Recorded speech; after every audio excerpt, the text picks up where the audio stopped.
Eu estava conversando agora cedo com um amigo que contou a respeito de uma experiência que ele teve ao ir ao barbeiro. Lá ele encontrou o barbeiro e o filho dele, que estava assistindo um vídeo do Nicolas Ferreira.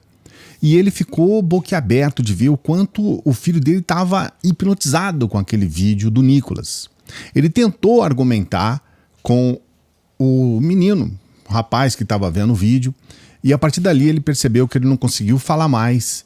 Ele foi combatido diretamente e a história ficou bem complicada, porque se ele continuasse naquele assunto, ele seria até hostilizado. E ele é muito amigo do barbeiro e respeita muito aquelas pessoas que estavam ali. Ele evitou o embate, ele evitou a conversa. O que está acontecendo no nosso país em relação a influências como o Nicolas é isso. As pessoas estão hipnotizadas, as pessoas não conseguem ter discernimento para entender de fato aonde está o real problema de consumir conteúdos sem critérios, sem pensar a respeito. Eu vou trazer aqui para você hoje uma explicação, eu vou tentar explicar para você por que isso está acontecendo. Nós vamos usar como exemplo esse vídeo de hoje do Nicolas, que é um vídeo que foi feito para viralizar. E ele é perfeito para essa finalidade. É um vídeo que nada de braçada naquilo que oferece as redes sociais. As redes sociais foram feitas para que vídeos como esse de hoje do Nicolas e como o vídeo do Pix pudessem viralizar loucamente. Hoje, esse vídeo de hoje fala sobre anistia. Ele é uma propaganda, ele é uma peça publicitária para o domingo. Eles querem de todas as formas que o domingo tenha pelo menos o dobro ou triplo de pessoas que teve no Rio de Janeiro. No Rio de Janeiro foi um fracasso descomunal, foi o pior e o menor evento bolsonarista da história. Nunca houve um evento bolsonarista com tão poucas pessoas quanto esse último evento da anistia no Rio de Janeiro. Em São Paulo as coisas não podem ser assim, porque eles precisam que as pessoas se movimentem para a Paulista, porque eles querem de todas as formas, por intermédio desses eventos, salvar o pescoço do Bolsonaro, que está prestes a ser preso. As provas, nas quase 900 páginas de investigação da Polícia Federal, elas são muito contundentes e elas podem tranquilamente levar o Bolsonaro à cadeia, porque o que está ali, além de ser perverso, vamos dizer assim, é profundamente criminoso e é assustador. Nas provas da Polícia Federal, eles interceptam uma conversa entre bandidos, mas que na verdade são militares, que estavam tramando e quase mataram o ministro do STF, Alexandre de Moraes. Eles estavam tramando um campo de concentração para prender as pessoas depois de um golpe. É claro, a trama do golpe, ela foi a protagonista, mas os detalhes são sórdidos e são terríveis. E eles tentam passar tudo isso como se fosse algo comum, tranquilo, e eles se colocam no lugar das vítimas. Eles se vitimizam. Eu vou falar um pouco, eu vou trazer detalhes a respeito desse vídeo do Nicolas. Esse é um vídeo muito importante, inclusive importante para você, por favor, se você puder, se você quiser, mas esse é um vídeo muito importante para você encaminhar para suas redes sociais, para você ajudar para que ele seja distribuído e as pessoas vejam. É um vídeo importante. Então, se você puder, por favor, é muito importante que você possa encaminhar para suas redes sociais, que você possa nos ajudar a dar publicidade a esse vídeo. Então, viraliza ele, por favor, nas suas redes sociais, porque ele é muito importante. Eu quero começar dizendo para você que o Nicolas ele comete uma série de falácias. Eu vou explicar em detalhes, tecnicamente, cada uma delas. A falsa equivalência, a falsa dicotomia. Ele traz um vídeo falso, mentiroso e distorcido desde o começo. E numa coisa que ele fala com muita tranquilidade, com muita calma, a gente percebe a perversidade e a gente percebe o instinto criminoso e até perturbador por parte do Nicolas.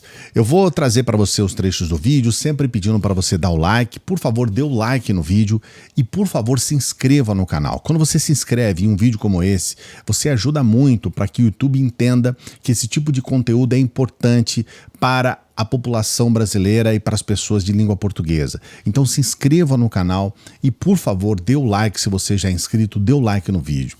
O começo desse vídeo do Nicolas, ele é assustador, ele é aterrador, porque ele faz uma falsa equivalência. Na verdade, é uma falsa analogia, porque ele traz um contexto completamente diferente do outro para dizer que ambos são iguais, quando na verdade eles são completamente distintos e não tem nenhuma relação um com o outro. Veja no começo para você entender a gravidade logo no início, nos primeiros segundos desse vídeo. Anistia. O que você tem a ver com isso? Eu te explico. Em 1955, o negro era obrigado a ceder seu lugar no ônibus para uma pessoa branca. Uma mulher, Rosa Parks, certo dia se negou e foi presa por se recusar a se levantar. Sua atitude gerou o boicote aos ônibus, liderado por Martin Luther King. Sim, isso foi o início do movimento contra as injustiças que a população negra sofria. Mas o que isso tem a ver com a anistia, Nicolas? A injustiça contra uma mulher virou um marco de uma luta coletiva. Lá foi um ônibus, aqui um batom. Débora, casada, mãe de 2 filhos pequenos. Cabeleireira, condenada a 14 anos de cadeia. Seu crime? Escreveu "Perdeu o Mané" em uma estátua com um batom. Mas isso você já deve saber. É repugnante ver essa comparação que ele faz entre a Rosa Parks e a Débora do batom.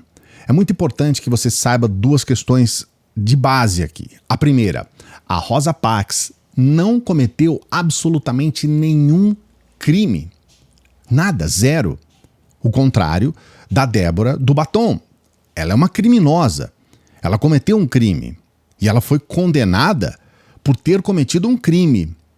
A segunda questão, a Rosa Parks, ela tinha uma causa que era uma causa que levava o benefício de uma população negra nos Estados Unidos oprimida por um racismo absurdo e criminoso dos estadunidenses.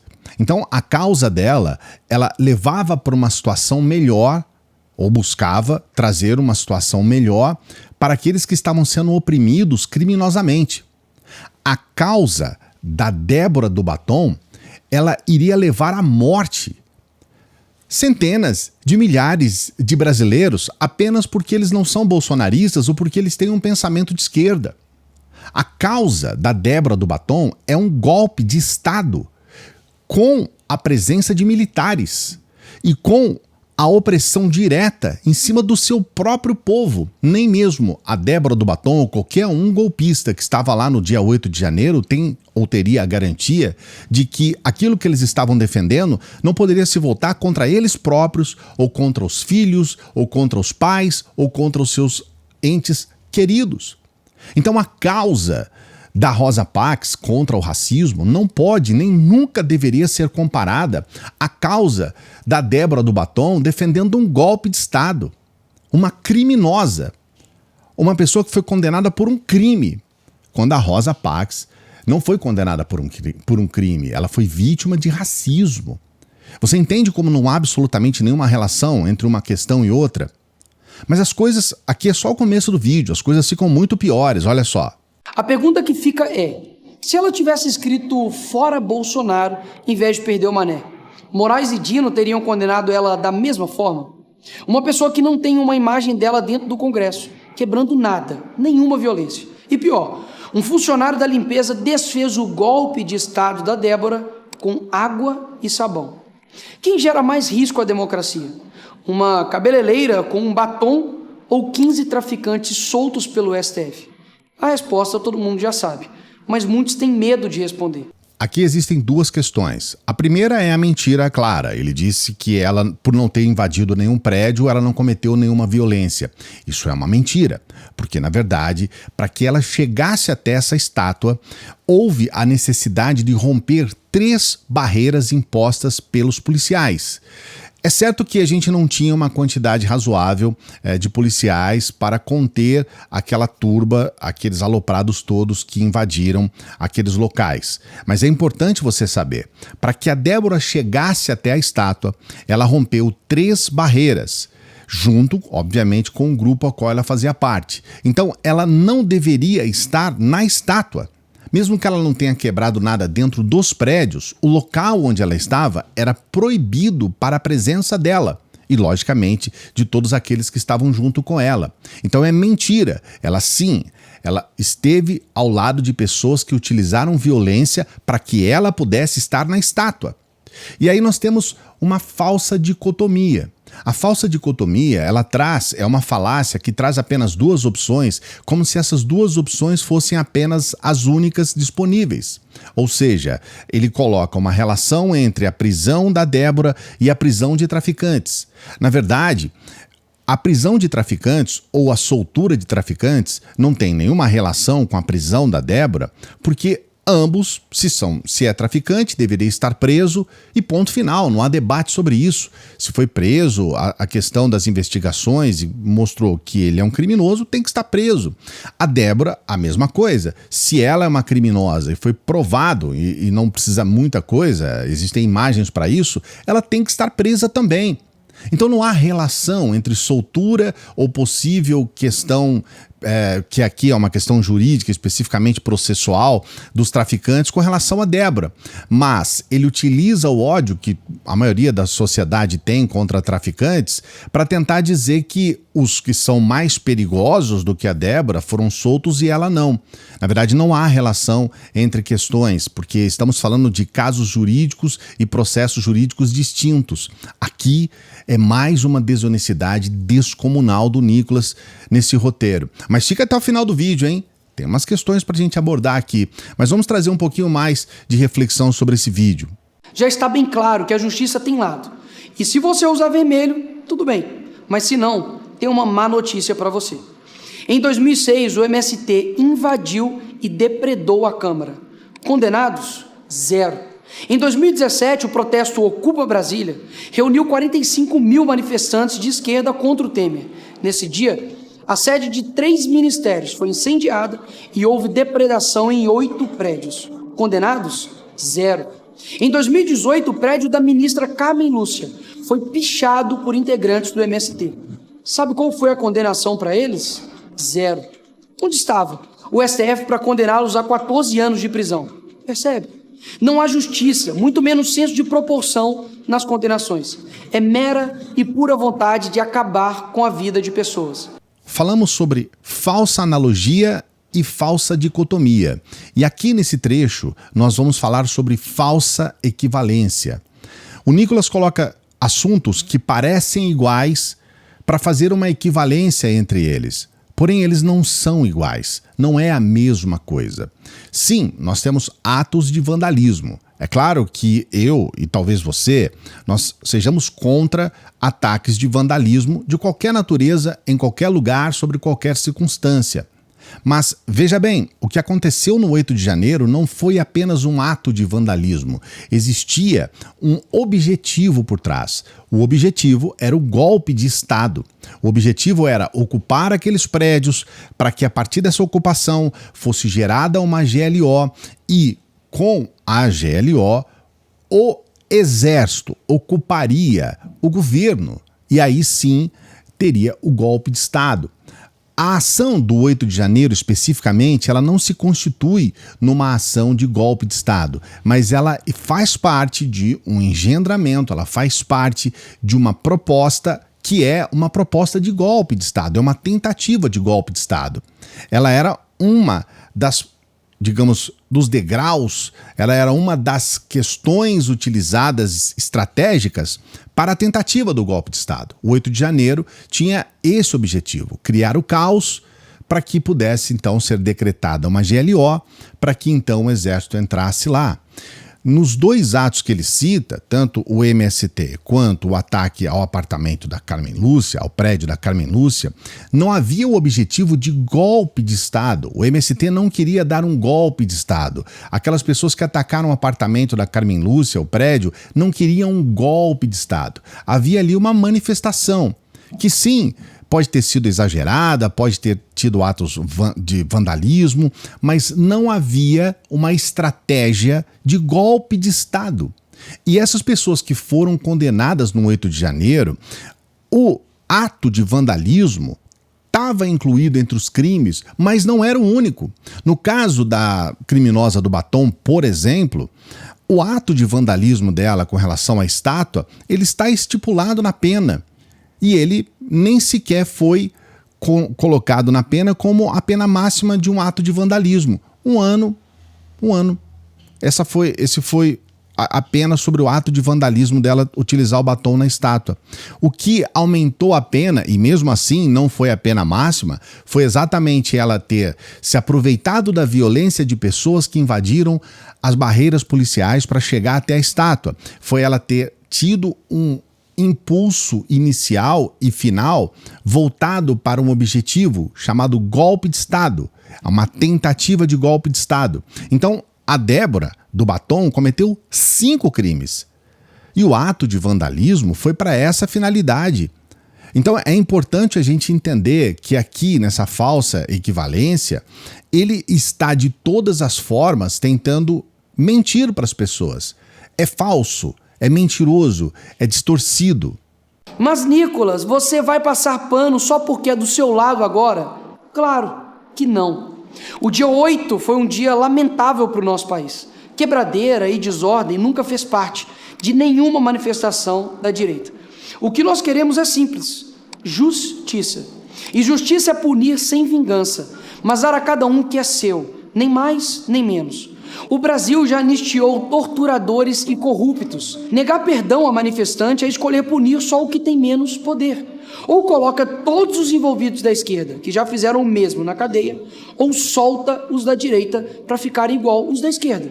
O que não dá é punir uma torcida que cometeu algo e a outra torcida que já fez o mesmo repetidas vezes, nunca ter punição. E por quê? Porque o juiz é do time deles. Aí não dá. Aqui nós temos a falácia da causalidade.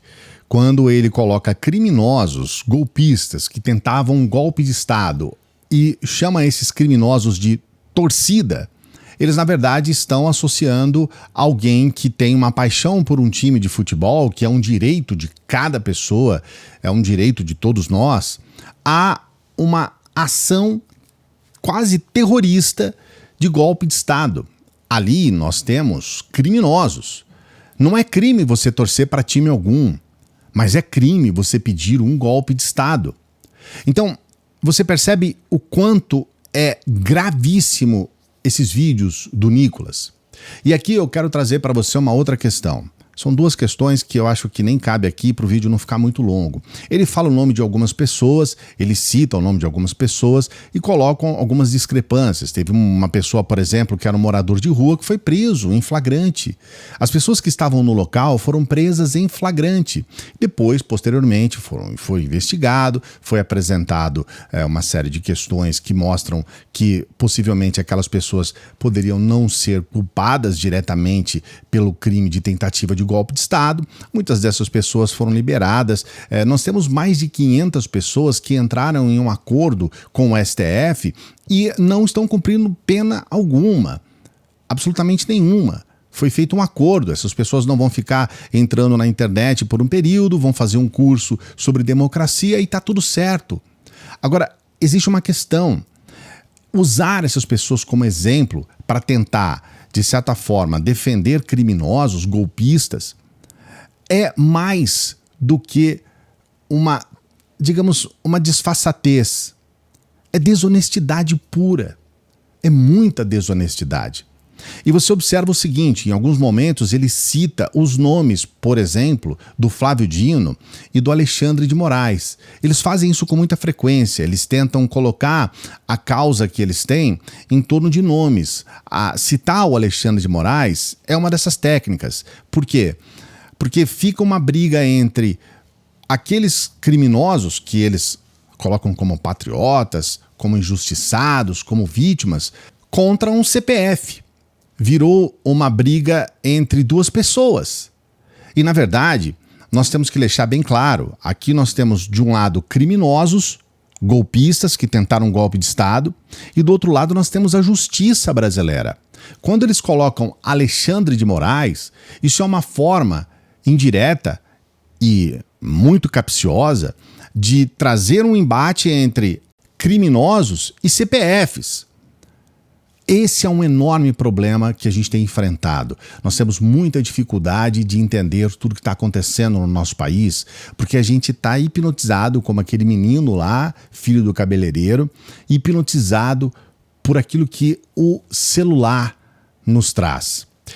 Nós tivemos uma pesquisa da OCDE, inclusive eu vou trazer aqui para você, vou deixar aqui nos comentários a apresentação dessa pesquisa pelo jornal da USP. A USP traz um detalhe sobre essa pesquisa da OCDE, que mostra que os brasileiros são os piores para identificar notícias falsas. Nós somos uma população vulnerável. Nós somos uma população que consome notícias falsas, que consome falsos argumentos. Você percebe o quanto esse vídeo de hoje do Nicolas, ele é falso do começo ao final? Ele é todo cheio de falsidades, de distorções, de enganação, e nós não temos muitas vezes condições de analisar, e a gente, hipnotizado pelo que ele está falando, a gente simplesmente aceita tudo isso sem nenhum critério, sem a possibilidade de analisar. Nós temos um enorme problema no nosso país, que foi a perda e a ausência do senso crítico, a capacidade de raciocinar para além daquilo que nos está sendo posto. Com isso, a gente tem uma quantidade gigantesca de vítimas aqui no nosso país. A última pesquisa feita a governador de Minas Gerais mostra que o Nicolas Ferreira está em primeiro como aquele que é o mais desejado como governador de Minas Gerais, o segundo estado do país. Aí a gente tem uma situação que é mais grave ainda. Nós não temos sequer condições de chegar até essas pessoas que dizem que o Nicolas tem que ser governador do estado para mostrar que ele é um total e absoluto incompetente. Na reportagem da revista Carta Capital, nós temos um resumo do que foi a atuação do Nicolas à frente da Comissão de Educação. A montanha pariu o rato é uma reportagem que mostra, inclusive, uma alusão em relação ao resultado do Nicolas. Ele teve um resultado nojento, pífio, ele não conseguiu fazer absolutamente nada à frente da comissão. Especialmente porque existem barreiras para que ele possa levar adiante as suas propostas ideologizadas. Existem questões dentro da democracia que, ainda bem, promovem um equilíbrio entre aquilo que você deseja impor com relação às leis que estão postas. O tempo todo a gente vê bolsonaristas que, de certa forma, não se importam muito com as leis. O Bolsonaro é um dos principais, mas não é só ele. Eles tentam passar por cima das leis diariamente. Só que ainda temos esse contrapeso na nossa democracia. A gente só não sabe até quando, porque as pessoas ainda estão acreditando que a justiça é um CPF, que a justiça é o Alexandre de Moraes e que por isso, por ser um CPF, por ser uma pessoa, tem que ser combatido sem nenhum critério. As pessoas ainda estão se deixando levar pela vulnerabilidade que elas têm com influencers de rede social. E por último eu quero dizer para você o que ocorre com relação a esses vídeos do Nicolas. Muitas pessoas estão dizendo que esse vídeo vai viralizar tanto quanto o Pix. Não vai. A anistia não é uma pauta brasileira, não é uma pauta do país. Muitas pessoas, inclusive, querem sim que essas pessoas sejam punidas. As pessoas não querem que pessoas queiram impor um golpe de Estado no país ou impor ou não aceitar que o seu candidato perdeu as eleições e sair para a quebradeira. Então, a anistia não é uma pauta do país. O Pix era. Quase todos os brasileiros utilizam o Pix em pagamento. Então isso diz respeito ao Brasil. Mesmo que tenha sido distorcido, uma série de mentiras tenham sido inventadas, aquilo diz respeito a cada um. Anistia não. A anistia diz respeito ao Bolsonaro e aquelas 500 pessoas, ou pouco menos que isso, que podem ter problemas jurídicos em função de uma atitude que fizeram de tentativa de golpe de Estado. Muitas pessoas estão no processo democrático e não querem golpe de Estado. É muito importante deixar isso claro. Por outro lado, a gente tem que levar em consideração que o Nicolas é hoje o principal influencer de política, aliás, não do Brasil, é do mundo. O Nicolas está entre os principais influencers de política do planeta Terra. Aqui no Brasil não é nem influência de política, aqui o Nicolas está entre os principais influencers da internet brasileira. E isso se dá ao fato, principalmente, dele poder se colocar de uma forma em que, por exemplo, num vídeo como esse, ele se coloca completamente com uma postura, né? Completamente neutra. Não, eu estou explicando, eu estou colocando, não tem discurso ideologizado extremo ali, não tem palavras de extremista, porque ele quer também se aproximar, ele quer furar a bolha do bolsonarismo, ele quer se aproximar aquelas pessoas que não estão tão ideologizadas, e aí ele coloca um discurso, como ele fez no Pix, ele coloca um discurso para dizer, não é assim, não é isso que eu quero, o que eu quero é justiça, o que eu quero é equilíbrio e tudo mais. Ele utiliza palavras que levam as pessoas a pensar isso. Existe uma semiótica, existe uma imagética. Esse discurso que ele faz nesse vídeo, assim como no Pix, ele está sendo lido, existe um teleprompter na frente dele. Então ele está lendo. Cada palavra é minimamente pensada, ela é milimetricamente calculada para que ela leve as pessoas a ter um final de concordância. Ele já começa citando exemplos históricos, alusões históricas, as pessoas começam a ver sentido naquilo, e aí no final as pessoas vão concordar. Não, ele está certo. Porque o que ele quer é um equilíbrio, o que ele quer é fazer com que as torcidas de esquerda e direita estejam iguais nesse embate, porque eles estão sendo, há um exagero, eles estão sendo injustiçados, porque eles são uma torcida que está indo para a cadeia. É claro que isso é mentiroso, como eu disse, e é extremamente pernicioso para o nosso país, mas não vai chegar até as pessoas, porque as pessoas, como eu disse, estão vulneráveis. O discurso é um discurso muito bom, o Nicolas é um grande influenciador brasileiro, o vídeo ele é feito com um roteiro perfeito, tem um tempo bom, tem uma apresentação boa, uma boa edição, a imagem ela é de uma forma até colocada até de uma forma, digamos, casual, e aí com isso ele chega até uma massa enorme de pessoas que estão dispostas apenas a bater palma e dizer, é isso aí, Nicolas, você está certo. Infelizmente, esse é o nosso país. Infelizmente, essa é a nossa realidade. Eu sei que um vídeo desse tamanho, muitas pessoas não vão sequer nem entrar, clicar para assistir. Mas se você chegou até o final, eu tenho certeza que você entendeu a gravidade do que nós estamos fazendo aqui no canal. Nós somos um canal de combate ao discurso de ódio e um canal de combate à desinformação. E para isso é necessário explicar em detalhes o que ocorre. Eu espero que você tenha entendido. Se você tiver alguma dúvida ou se você tiver alguma questão para adicionar, eu peço, por favor, que você coloque aqui nos comentários.